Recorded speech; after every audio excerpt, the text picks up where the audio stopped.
जय जगन्नाथ फ्रेंड्स आपण मानकु आम यूट्यूब चैनल को बहुत बहुत स्वागत। जदि कहिबा आउ मात्र 2 दिन परे आपणक भाग्य रे अचानक परिवर्तन देखिबाकू मिलिबो। तेणु भाग्य को परिवर्तन करबाकू चाहुथिले विशेष भाव में वीडियो को पूरा लास्ट जाए देखंतु। शुभ फल आपणकू निहाती मिलिबो। जहा पई जदि कहिबा कोन सब आपणकू लाभ मिलिबो, ग्रहंकर बक्री अवस्था, ग्रहंकर स्थिति कौन रहुची एवं आपणकर प्रथम भागरे शनि विराजित, चतुर्थ बृहस्पति, पंचम सूर्य सहित बुध रोचंती, जहा सहित विशेष भाव में जदि कहिबा षष्ठ घरे आपणकर केतु विराजित अछंती, मंगल सप्तम रहिछंती, तो द्वादश भागरे राहु विराजित करिछंती।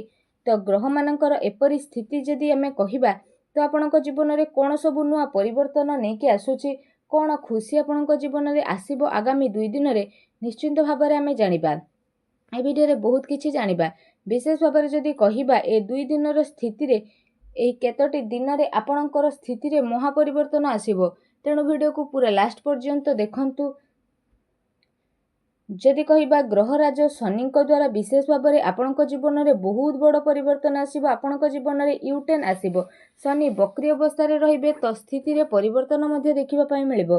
तो 5टी दिगरु आपणको विशेष भाव में लाभ देखिबाकू मिलिबो। 3टी क्षेत्र में सावधान मध्ये आपणको रहिबाकू पड़िबो। आसंतु जानिबा 2 दिन स्थिति किपरि रहिबो। तेणु वीडियो को पूरा लास्ट जाए देखंतु। वीडियो भल लागिथिले कमेंट बॉक्स रे जय शनिदेव बोली अवश्य लिखंतु। वीडियो को लाइक शेयर कमेंट करंतु। सर्वप्रथमे आपणको पई कहिबा बंधु मिलनर जोग मध्ये रहिबो, जहा कि नूतन बंधु आपणको मिलिबो, जहा फल रे आपण से सब को नै लाभ उठेबे। ता सहित अतीत रे किछि बंधु, अतीत रे किछि मित्र जे आपणकोठु दूरेई जाइथिले तो सेमानक सहित आपणकर किछि शत्रुता, किछि आपणकर वाद विवाद होइथिला तो पुनर्बार जोड़ी मध्ये होई पारंती। आगो को आपणकर बंधु मिलनर प्रबल जोग बनुची। निश्चिंत भाव में बहु दिन देखि नथिबा बंधु को देखिबे और तांको द्वारा उपकृत मध्ये होई परिबे और तांको द्वारा किछि ज्ञान जहा आपणको जीवन में बड़ परिवर्तन आनिबो। तो निश्चिंत भाव में एक कथाटी को मन रखंतु। विशेष रूप से जदि कहिबा ए सप्ताह मध्य निश्चिंत भाव में अर्थर प्रबल संभावना रही। शनिदेव जेहेतु बक्री अवस्था रही, जहाँकि आपणको पई विशेष भाव में स्थिति रे परिवर्तन आसीबो। एहा सहित विशेष रूप से जदि कहिबा आपणको धन लाभर संकेत मिलुची। ता सहित आपणको ऑनलाइन तरफरु मध्ये कोनोसी भल सूचना मिली पारे। आपण जदि कोनोसी मित्रंक ठारू धनर आशा करिथिले तो धनर स्थिति मिलिबो। ऑनलाइन माध्यम जदि किछि कार्य करूछंती तो भी बहुत भल स्थिति आपणको पई बनिबो। अचानक धन मिलिबार संभावना मिलिबो। किछि ना किछि धन एपरि मिलिबो जहार चिंता आपण करि नथिबे। जदि आपण अर्थ लाभ पई कोनोसी कार्य रे हाथ देउछंती, कोनोसी कार्य को आगो को बढ़िबा पई चेष्टा करूछंती तो भी करंतु। कोनोसी क्षेत्र रे निश्चिंत भाव में धन मिलिबार विशेष रूप से संभावना मिलिछि। बहुत बड़ लाभ आपनको प्राप्त हेबो। प्रत्येक क्षेत्र रे आपनको सफलता मिलिबो। जे क्षेत्र रे आपण आगो को जिबे से क्षेत्र रे आगो को बढ़िबे। जो भी प्रतियोगिता रे भाग नेबे, जहा भी करिवे सेथिरे आपनको सफलता ही सफलता मिलिबो। कारण भाग्यर सहयोग मिलिबो, भाग्य साथ देबो। जहा भी आमे करिथाउ सेथिरे भल फल हमको प्राप्त होइथाय। किंतु भाग्य जेहेतु बलवान होइथाय, अल्प काम कले मध्य बहुत किछि मिलिथाय। तेणु भाग्य तो जानी थाए काहाकू कोन मिलिबा, आमे तो खाली परिश्रम करिथाउ। ग्रहंकर परिवर्तन जोगु एबे भाग्य रे महापरिवर्तन हेबाकू जाउछंती। आपण आगरू किछि करिछंती आ फल पई आशा करिछंती तो आपनको सफलता मिलिबो। प्रतिटी क्षेत्र रे जययुक्त हेबे, किछि नुआ शिखिबे एवं किछि नुआ शिखिबाकू आग्रह बढ़िबार स्थिति मध्ये आपणको पई बनु अछि। आपण कोनोसी भी शुभ कार्य ए टाइम रे आरंभ करंतु, देखिबे आपणको निश्चिंत रूप से लाभ ही लाभ देखिबाकू मिलिबो। एहा सहित आपणको आय रे वृद्धि घटिबो। जे कोनोसी क्षेत्र हो, कर्म क्षेत्र हो तो किछि एक्स्ट्रा इनकम मध्ये आपणकर होई पारे। आयर वृद्धि मध्ये हेबो विशेष भाव में। ता सहित आपण कोनोसी भी दिगरु अर्थ रोजगार करथुले तो सेथिरे मध्ये आपणको भल जुग बनु अछि। एहा सहित विशेष भाव में जदि कहिबा तो ए सप्ताह रे आपणकर कर्मर फल मध्ये बहुत ही भल रहइबो।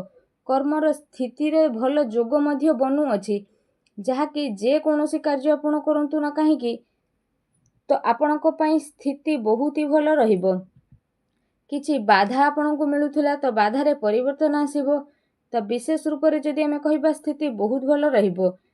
भल सुखी रहिबे। प्रत्येक क्षेत्र रे जहा भी आपण करूछंती, छोट काम करंतु, बड़ काम करंतु, जहा भी करंतु, ତ ଆପଣ ସେଥିରେ ଖୁସି ଅନୁଭବ କରିବେ। ଅନ୍ତରର ଖୁସି ଆପଣଙ୍କ ପାଇଁ ବୃଦ୍ଧି ପାଇବ, ଯାହା ଆପଣଙ୍କ ଆନନ୍ଦର ସୀମାକୁ ବଢ଼େଇ ଦେବ। ଆଗକୁ ଆସୁଥିବା ସପ୍ତାହ ଆପଣଙ୍କ ପାଇଁ ବହୁତ ଭଲ ଶୁଭ ପରିଣାମ ନେଇକି ଆସୁଛି। କେତୋଟି ସତର୍କତା ମଧ୍ୟ ରହିଛି, ଯାହା ଭିଡ଼ିଓରେ ଜାଣିବା। ଆପଣ କ'ଣ କରିବେ ଆଗକୁ ଆସୁଥିବା ସ୍ଥିତି ପାଇଁ। ଆପଣଙ୍କର ଧନ ତ ବଢ଼ିବ, ବନ୍ଧୁ ମିଳନର ଯୋଗ ମଧ୍ୟ ବଢ଼ୁଛି। ପ୍ରତ୍ୟେକ କ୍ଷେତ୍ରରେ ସଫଳତା ମିଳିବ, ଆୟରେ ବୃଦ୍ଧି ହେବ ଏବଂ କର୍ମରେ କିଛି ଏପରି ଯୋଗ ବନୁଛି ବିଶେଷ ରୂପରେ ଯାହାର ଶୁଭଫଳ ମଧ୍ୟ ଆପଣଙ୍କୁ ପ୍ରାପ୍ତ ହେବ ଏବଂ ଯାହା ଆପଣଙ୍କ ପାଇଁ ଆଗକୁ ଯାଇକି ବହୁତ ହି ଶୁଭଫଳଦାୟକ ସାବ୍ୟସ୍ତ ହେବ। ଯଦି ବିଶେଷ ଭାବରେ କହିବା, ଆୟ ତ ବୃଦ୍ଧି ହେବ ଏବଂ ଧନ ମଧ୍ୟ ଆପଣଙ୍କର ବୃଦ୍ଧି ହେବ ଏବଂ ବ୍ୟୟର ମଧ୍ୟ ସମ୍ଭାବନା ରହିଛି। କିଛି ଏହିପରି ଆପଣଙ୍କୁ ହଠାତ୍ କାମ ଆସିପାରେ, ହଠାତ୍ କାହାକୁ କିଛି ସାହାଯ୍ୟ ସହଯୋଗ କରିବାକୁ ପଡ଼ିପାରେ କିମ୍ବା ମେଡ଼ିକାଲର ଚକ୍କର ମଧ୍ୟ କାହା ପାଇଁ ଆପଣ କରିପାରନ୍ତି ଆଉ କାହା ପାଇଁ ଖର୍ଚ୍ଚ ମଧ୍ୟ କରିପାରନ୍ତି, କାରଣ ବ୍ୟୟର ଯୋଗ ମଧ୍ୟ ଆପଣଙ୍କ ପାଇଁ ବିଶେଷ ରୂପରେ ବନୁଛି। ଧନ ମଧ୍ୟ ଆପଣଙ୍କୁ ଖର୍ଚ୍ଚ କରିବାକୁ ପଡ଼ିପାରେ କିମ୍ବା କୌଣସି ସାଜସଜ୍ଜା ବା ସୌକିନ କ୍ଷେତ୍ରରେ ଆପଣ ଅର୍ଥ ବ୍ୟୟ କରିବେ। ତ ଏପରି କହିବାର ଅର୍ଥ, ଆପଣଙ୍କର ଯଦି ବ୍ୟୟର ଯୋଗ ବନୁଛି ତ ଆପଣ ସାବଧାନ ହୋଇଯାଆନ୍ତୁ। ଟିକେ ଖର୍ଚ୍ଚକୁ ଆପଣ କମାଇବା ପାଇଁ ଚେଷ୍ଟା କରନ୍ତୁ, ତ ଆପଣଙ୍କୁ ବ୍ୟୟର ଅଧିକ ଚିନ୍ତା କରିବା ପାଇଁ ପଡ଼ିବ ନାହିଁ। ଏହା ସହିତ ଆଉ ଗୋଟେ ସତର୍କତା ଆପଣଙ୍କ ପାଇଁ ବନୁଛି କି ଆପଣଙ୍କୁ ଅପବାଦର ଯୋଗ ମଧ୍ୟ ଆସିଥିଲା। ତ ଆପଣ ବିଶେଷ ରୂପରେ ଧ୍ୟାନ ଦିଅନ୍ତୁ କି କୁସଙ୍ଗ, ଖରାପ ମିତ୍ର, କୌଣସି ନିଶାଦ୍ରବ୍ୟର ସେବନ, ଖରାପ କାର୍ଯ୍ୟରୁ ଆପଣ ବିଶେଷ ଭାବରେ ଦୂରେଇକି ରୁହନ୍ତୁ, କାରଣ ଆପଣଙ୍କର ବହୁତ ବଡ଼ ସ୍ଥିତି ବନିବ, ଯାହାଦ୍ୱାରା ଆପଣ ଆଗକୁ ମଧ୍ୟ ବଢ଼ିବେ।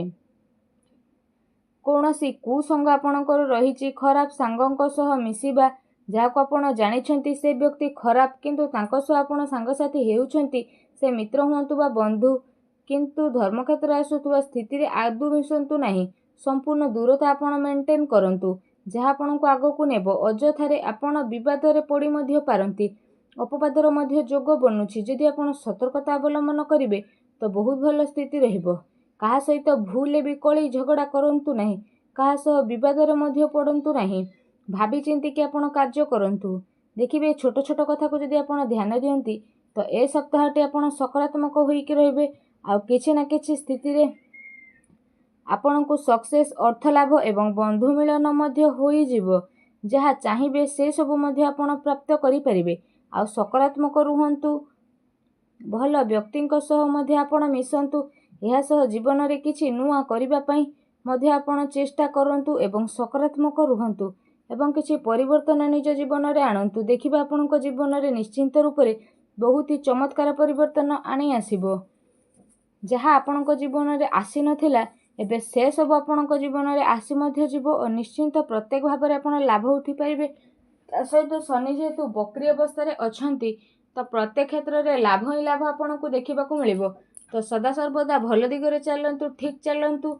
ଆଉ ଯେମିତି ଆପଣ ଜାଣିଛନ୍ତି ଆପଣଙ୍କର ସ୍ୱାମୀ ଶନିଦେବ, ତ ଶନିଦେବ ଭଲ ଫଳ ପ୍ରଦାନ କରିଥାନ୍ତି ତ କେବେ ଭଲ ଫଳ ପ୍ରଦାନ କରିଥାନ୍ତି। ତେଣୁ ସାବଧାନ ପୂର୍ବକ ଆପଣ କାମ କରିବା ପାଇଁ ଚେଷ୍ଟା କରନ୍ତୁ, ନଚେତ୍ ବହୁତ ବଡ଼ ପରିବର୍ତ୍ତନ ଆପଣଙ୍କ ଲାଇଫରେ ବିଶେଷ ଭାବରେ ଦେଖିବା ପାଇଁ ମିଳିବ।